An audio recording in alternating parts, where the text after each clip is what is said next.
Good morning, Soulful Storytellers. Happy Tuesday. Good afternoon and good evening too if you're on the opposite side of the world. I hope your day is going well. In the Soulful Storyteller, we have two themes on Tuesday. We have Gratitude Tuesday. I love that hashtag. It's really popular on Twitter, actually. And then we have storytelling tips. And so since I'm full of tips from my 20-year writing career, I thought I'd come in here and share my 7 favorite tips. One of the free opt-ins that I have listed in the description of the Soulful Storyteller Facebook group is this 7 free tips to improve your writing. So I'm going to give you the 7 tips, and then I'll also include that link in case you're someone who likes to read those tips as well. All right, so tip 1, I'm just going to jump in here.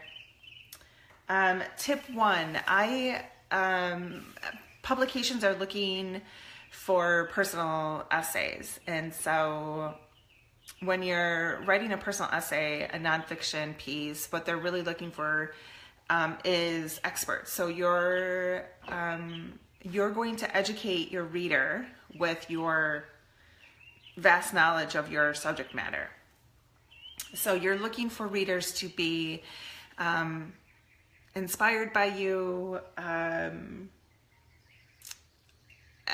educated, obviously.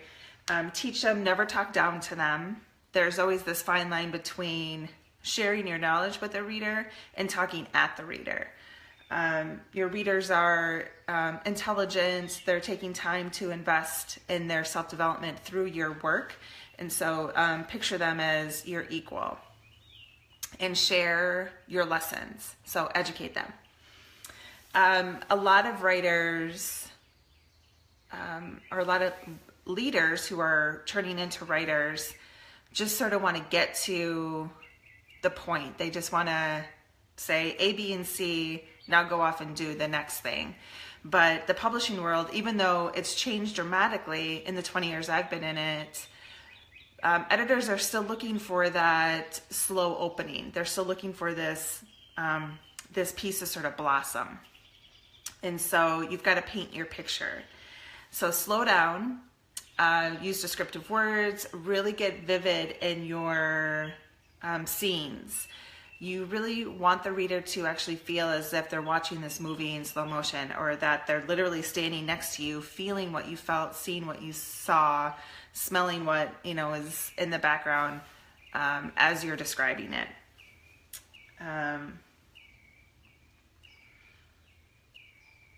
So a lot of times in this concept of slowing down, I'm actually reading what I have over here in addition to kind of going off cuff here. A lot of times the problem that I hear a lot of leaders have when they're writing, and this goes with books too, is word count. So in an essay, you're looking at 500 to 800 words for a typical publication. Some publications are looking for 1,000 to 1,500 words.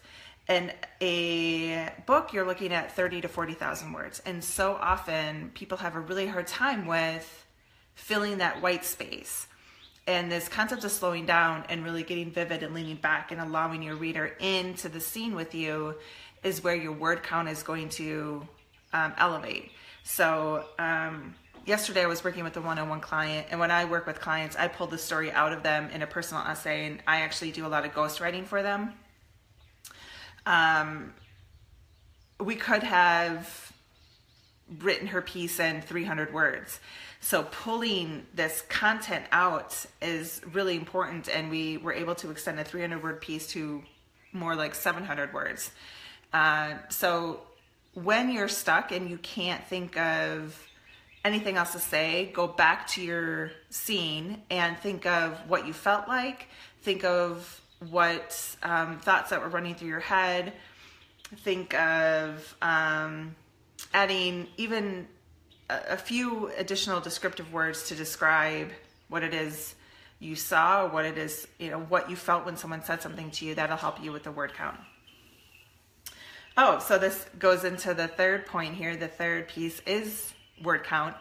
On the flip side, when you're writing creative nonfiction specifically, so often the really elaborate speakers trying to move into the written form are going to have a problem taking a 1,500 word piece and making it into a 700 word piece. So you have 2 points. You have people who don't like to write, who are trying to write, who have trouble making that word count, and you have speakers who are trying to move their lessons into the written format, who are super long and have to move short. So my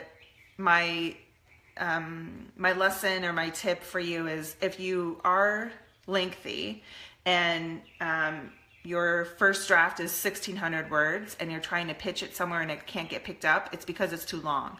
So write your first draft, check the word count, send it to an editor and let her know or him know that you understand it's lengthy, you're looking for, you'd love to work with them on cutting it. If you can't get it picked up that way, write a second draft, and you have to pull out pieces that are least important. Okay, so look at possibility of turning that one essay into 2 pieces and really getting specific on your point if you're running long.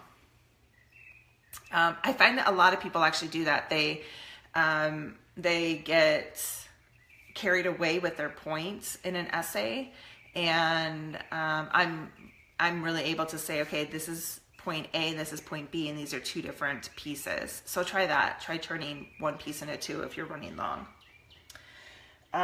Sharing emotion, being vulnerable in your writing is one of the scariest things I think most people face when they think of writing, particularly personal essays. We're in a point in society where people just want to connect at a deeper level, and we want to know who it is we're learning from, and we want people to come out from behind the curtain, right?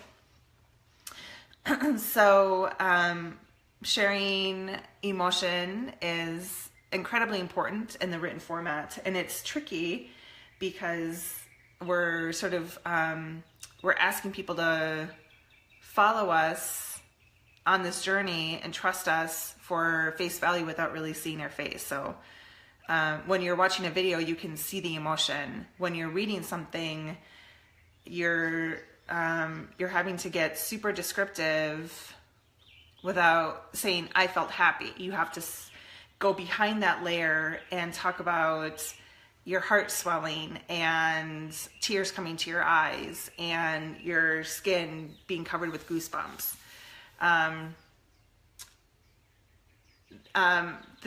The concept of showing emotion goes back to that show me, don't tell me concept that every journalist picks up in college.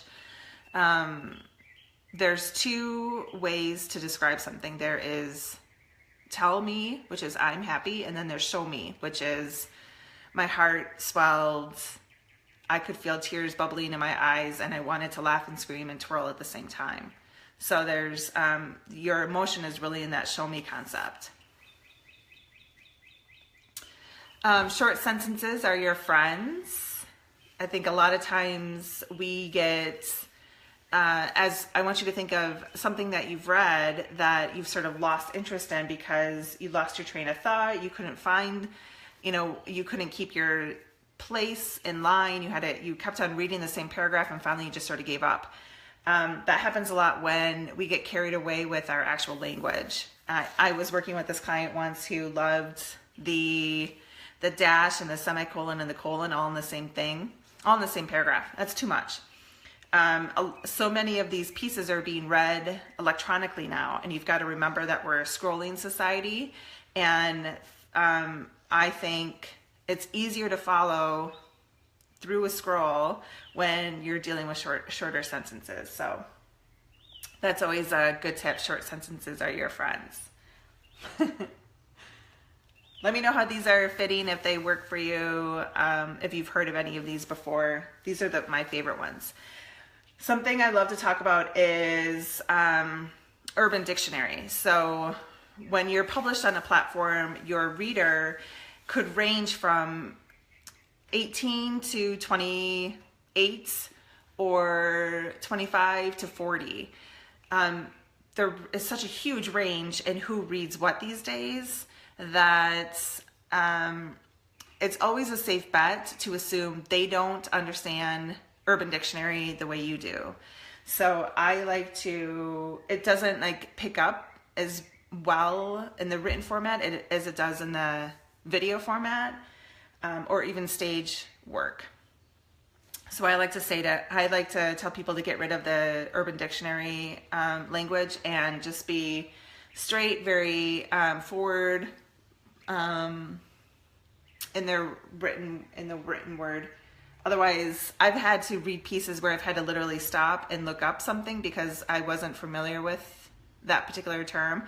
And then the relevance, okay, I got it, and then go back. When you force your reader to take a break from your work, they're going to get distracted and possibly may not come back. So keep them engaged with common phrase. And then my last tip for you is watch your tense. It's really easy to go from past tense to present tense or vice versa. So choose a tense to start in and then stick with that. I don't think there's one, I always use past tense, but if you prefer present, go for it. There's also this concept of passive versus active. So I like to stay active as well. So it's a personal preference. You just have to figure out, once you start with one, stay with one. So I like to kind of mix it up. So I am going to, let me know how those work. 7 easy tips. It's just a 1-page download that I use a lot as an opt-in. I'm going to put the link in right now into this video. I'll upload it onto my YouTube channel as well, and I'll link it there. If you have any questions about this, these 7 free tips, please let me know. I am going to keep Storytelling Your Way to Success is my introductory e-course on how to write personal stories. I'm going to keep that at $31 for a little while with the code word storyteller. So you can always go to storytellingyourwaytosuccess.com and get that course with the code word storyteller for $31 this week. All right, you guys, happy storytelling. I hope those tips work for you. Take care.